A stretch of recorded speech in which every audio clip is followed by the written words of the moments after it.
Oke, Assalamualaikum warahmatullahi wabarakatuh. Perkenalkan, nama saya Wahyu Pratama Mudia. Saya dari Fakultas Ekonomi Prodi Manajemen. Di sini kali ini saya akan membuat sebuah video, yaitu dengan diajukan untuk tugas mata kuliah Kewirausahaan Islam dengan dosen pengampunya, yaitu Bapak Dadang Briono SEMPM. Oke, pada kali ini saya akan membawakan judul review, yaitu jurnal atau konsep pembiayaan dalam perbankan syariah. Ya, sekarang masuk dalam perbankan syariah. Apa itu perbankan syariah?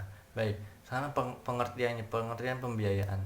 Seorang yang meminjamkan hartanya kepada orang lain, maka ia dapat disebut telah memberikan utang kepadanya. Adapun istilah kredit atau pembiayaan lebih banyak digunakan oleh masyarakat pada transaksi perbankan dan pembelian yang tidak bayar secara tunai. Namun, pada kalangan masyarakat, antar utang dan kredit atau pembiayaan memiliki makna yang sama, tidak jauh berbeda. Oke. Sebelum mengetahui pengertian pembiayaan, namun kita harus terlebih dahulu mengerti dan memahami makna dari bisnis. Karena pembiayaan selalu berkaitan erat dengan aktivitas, yaitu bisnis. Baik, bisnis adalah aktivitas yang mengarah pada peningkatan nilai tambah melalui proses penyerahan jasa, perdagangan, atau pengolahan barang atau produksi. Dengan kata lain, bisnis merupakan aktivitas berupa pengembangan aktivitas ekonomi dalam bidang jasa, perdagangan, dan industri guna mengoptimalkan nilai keuntungan.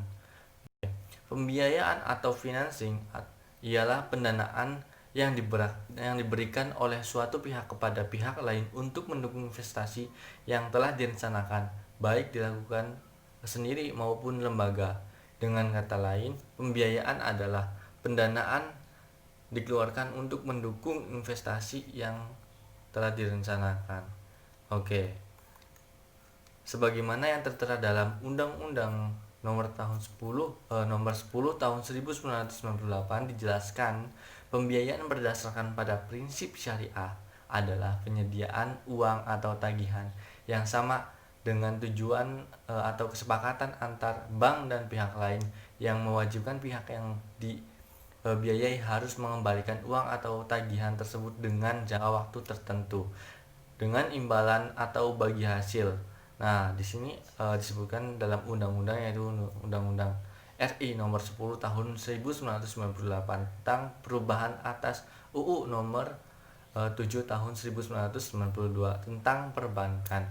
Nah, di sini istilah pembiayaan pada intinya berarti I believe, itu saya percaya, saya mengaruh kepercayaan.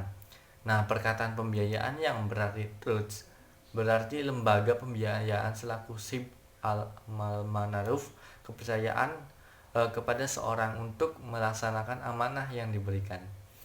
Nah, dana tersebut harus digunakan dengan benar, adil, dan harus disertai dengan ikatan dan syarat-syarat yang jelas saling menguntungkan bagi kedua belah pihak. Oke. Dalam kaitannya dengan pembiayaan pada perbankan Islam, istilah teknisnya disebut sebagai aktiva produktif. Nah, aktiva produktif adalah penanaman dana bank Islam baik dalam rupiah maupun valuta asing dalam bentuk pembiayaan, piutang, guard, surat berharga Islam, penempatan, penyertaan modal, pernyataan modal sementara, komitmen, dan kontingensi pada rekening administrasi, sertifikat, atau wadia. Nah, sekarang ada filsafah pembiayaan. Setiap lembaga keuangan syariah mempunyai filsafah mencari keridhaan Allah subhanallah ta'ala, yaitu untuk memperoleh kebijakan di dunia dan di akhirat. Oleh karena itu, setiap kegiatan lembaga keuangan yang dikhawatirkan menyimpang dari tuntutan agama harus dihindari. Berikut filsafah yang harus diterapkan oleh bank syariah dalam menjalankan operasionalnya. Saya akan sebutkan beberapa saja ya.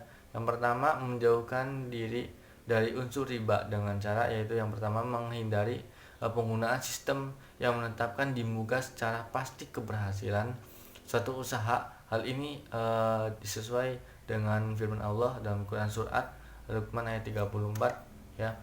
Lalu yang kedua, menghindari penggunaan sistem presentasi untuk pembedaan biaya terhadap utang atau pemberian imbalan terhadap simpanan yang mengandung unsur melipat gandakan atau secara otomatis utang atau simpanan tersebut hanya karena berjalannya waktu.